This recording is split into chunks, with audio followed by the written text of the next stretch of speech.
Assalamualaikum warahmatullahi wabarakatuh. Waalaikumsalam warahmatullahi wabarakatuh. Sebelum mulai pembelajaran pada hari ini, di sini kakak akan menjelaskan apa yang akan kita pelajari pada hari ini. Di sini ada yang tahu nggak dulu perjuangan para nabi itu gimana sebelum kita belajar, banyak yang susah, tahu nggak? Nggak tahu. Jadi dulu itu nabi itu susah banget kalau mau belajar kayak gini, harus jemput-jemput, harus nggak ketahuan sama orang Yahudi. Jadi kalau misalnya mereka mau belajar agama atau belajar tentang ilmu yang lain, mereka itu harus sembunyi-sembunyi terlebih dahulu. Apalagi ketika pada zaman peperangan, mereka sangat sulit untuk mendapatkan ilmu, karena seharusnya pada zaman itu juga mereka sangat membutuhkan apa yang namanya itu ilmu. Pembelajaran pada hari ini kita akan belajar tentang perbedaan itu tindakan. Nah, ini Mbak Tata coba buka halaman terakhir, udah dibuka. Nah, situ kan ada cerita tentang pelangi. Coba Mbak Tata bacain pelangi itu kayak gimana? Lalu warna-warna yang ada di bumi berdekat, paling di dirinya paling bagus dan paling berguna. Si hijau mengatakan, itulah yang terpenting, aku simbol kehidupan dan penghargaan. Aku dipilih oleh padi, perlutan, dan pepohonan. Tanpa diriku, semua makhluk akan mati. Si biru menimpali, jangan hanya berpikir tentang bumi, lihatlah birunya langit dan lautan luas. Air adalah sumber kehidupan, langit memberi ruang dan perdamaian. Si kuning menyela, kamu terlalu serius, aku membawa kegembiraan dan kehangaran di dunia ini. Matahari berwarna kuning,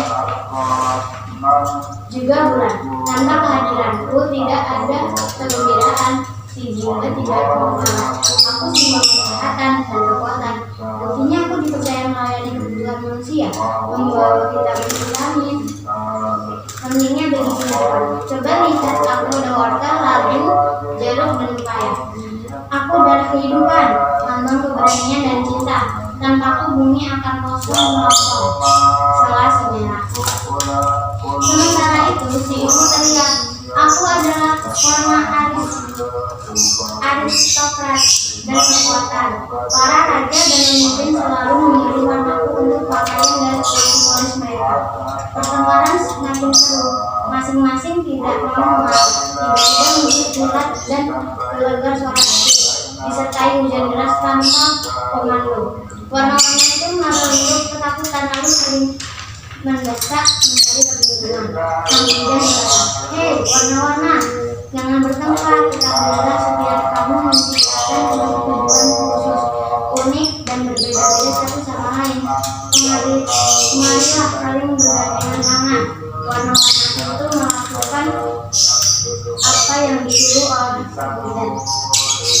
Mulai sekarang setiap turun hujan, setiap kamu akan terentang di udara dalam satu pelangi yang indah, sebagai peringatan bahwa kita harus hidup bersama dalam damai. Mbak Tata udah pernah belajar tentang pelangi belum? Udah. Pelangi itu pernah lihat pelangi nggak? Warna pelangi itu apa aja sih? Merah, hingga kuning, hijau, biru, merah, dan putih. Ya, merah, Hingga kuning, hijau, biru, merah, ungu. Jadi ada tujuh warna. Tahu nggak pelangi itu asalnya dari mana? Kok bisa muncul warna-warna yang bagus kalau setiap turun hujan? Itu tuh datangnya dari mana sih? Nggak tahu. Jadi terjadinya pelangi itu karena pantulan butiran air setelah hujan mengenai cahaya matahari sehingga membentuk pelangi. Dan ketika cahaya mengenai bumi, yaitu ketika cahaya yang dibiaskan ke bumi, maka kita dapat melihat warna-warna yang terpantul dari cahaya tersebut menuju bumi yang biasa disebut dengan refleksi. Nah, itu terjadinya pelangi. Nih, ini Mbak mau contohin terjadinya pelangi itu kayak gimana. Misalnya di sini ada matahari,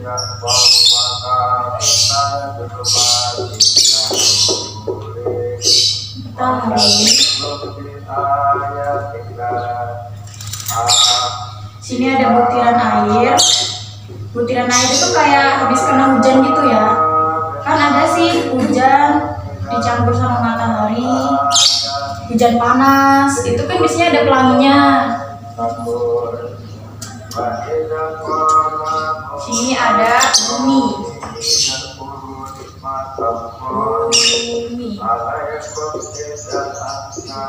Nah, ini pantulan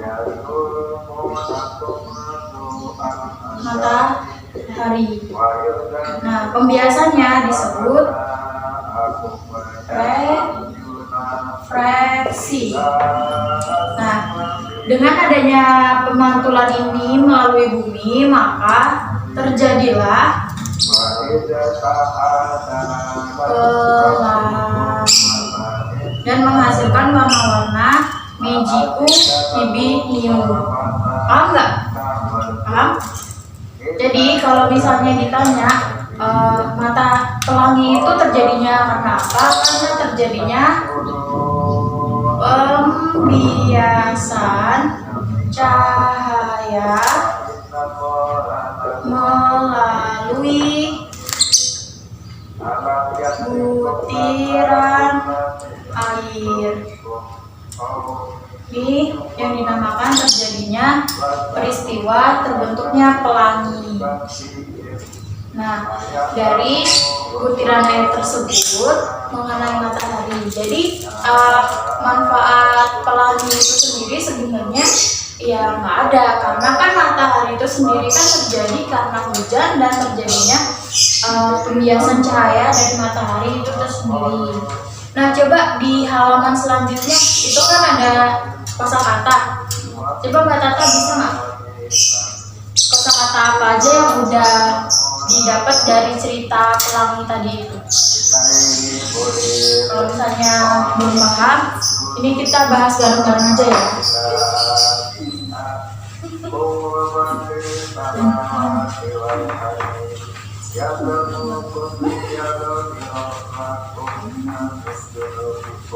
Nah, di situ kan ada tabel. Tabel ya.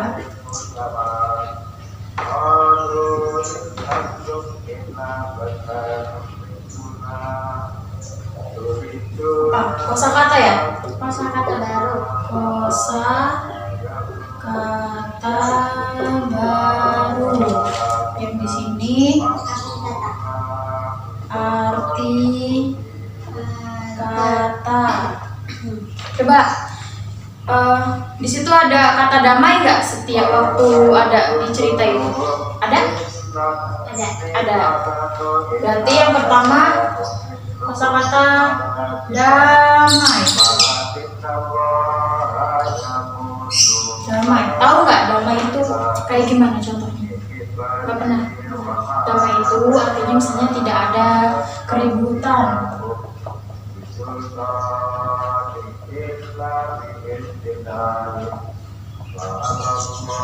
Atau ketenangan. Nah, contohnya misalnya nih, misalnya Tata main ke tempat yang sepi, itu bisa dibilang suatu kedamaian gitu. Jadi nggak ada yang ribut, nggak ada yang berisik. Misalnya ke pasar, kalau ke pasar itu banyak orang nggak? Termasuk damai atau bukan? Bukan. Nah, kalau damai itu berarti tidak ada orang, atau misalnya di suatu tempat yang dibilang tenang gitu, itu namanya damai. Ada lagi nggak? Kalau situ ada komando nggak? Kata komando. Ada. Jadi yang kedua, kosakatanya adalah komando. Tahu nggak komando itu apa? Nggak tahu? Komando itu biasa dipakai perintah, yaitu biasanya dipakai kayak prajurit, ketua.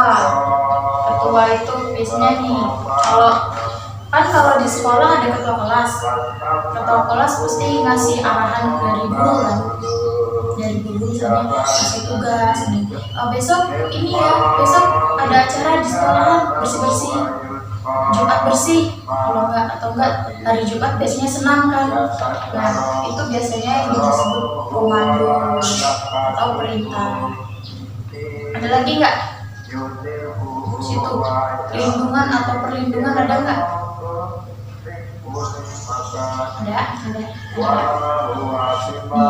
Selanjutnya yaitu perlindungan.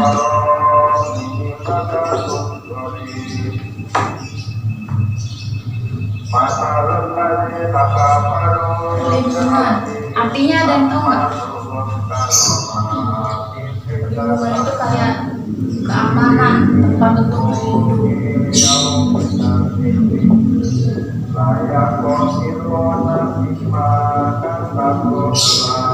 Jadi kalau misalnya ada kata perlindungan, berarti itu biasa disebut kayak kepolisian itu kan kayak perlindungan, selalu mengajak perlindungan orang-orang misalnya minta bantuan, kayak minta pertolongan, itu perlindungan. Atau biasa tempat, misalnya kayak pohon, misalnya kata lagi main-main jauh-jauh tuh hujan, ada pohon besar, misalnya biar nggak kena hujan, berlindunglah di bawah pohon gitu. Tapi kalau hujan nggak boleh ya berlindung di bawah pohon, bisa kena petir nanti. Jadi kalau berlindung itu harus di bawah rumah atau di tempat yang teduh, misalnya kayak gubuk.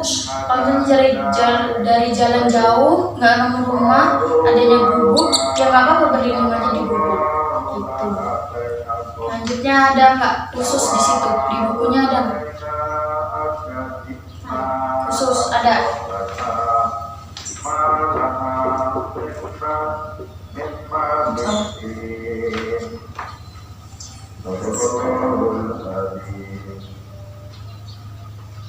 Khusus, tahu nggak khusus itu apa? Istilah khusus, pernah dengar nggak istilah khusus? Nggak pernah. Khusus itu kayak suatu kata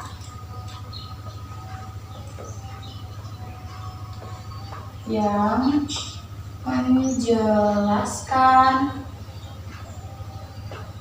waktu, keadaan,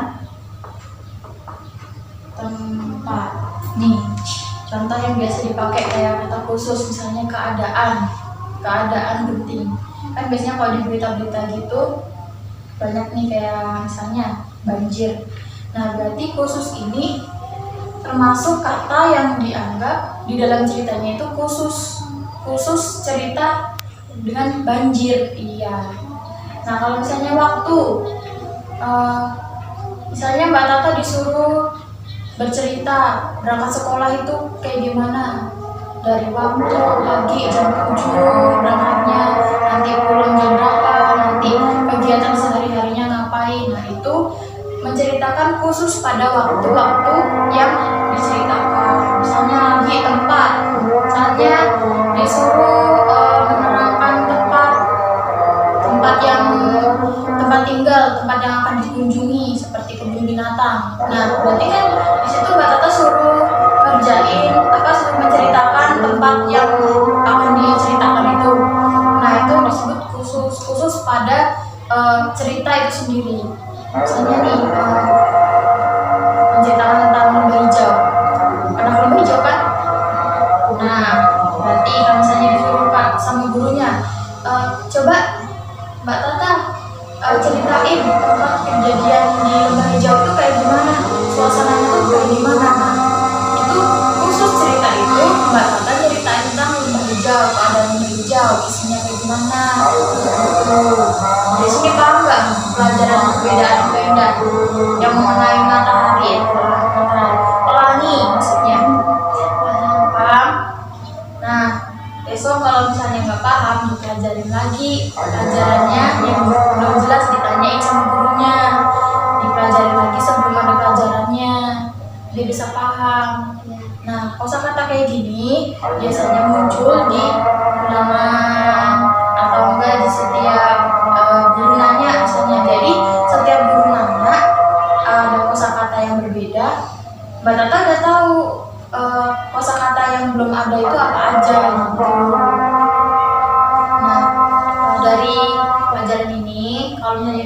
paham. Jadi mungkin dari sekian pembelajaran kali ini. Jangan lupa belajar, gak boleh males belajar, harus rajin belajar. Gak boleh banyak main boleh, tapi harus dibatasin waktunya. Main HP juga boleh, tapi harus dibatasin. Kalau uminya lagi nyuruh belajar tuh, kalau misalnya uminya nggak apa-apa mau main dulu, ya nggak apa-apa main dulu gitu. Jadi udah paham kan? Paham. Paham kan? Alhamdulillah paham. Cukup sekian pelajaran pada hari ini. Ada kurang lebihnya, mohon maaf yang sebesar-besarnya. Belajar lagi ya. Iya. Gak boleh malas belajar ya. Ingat harus banyak belajar.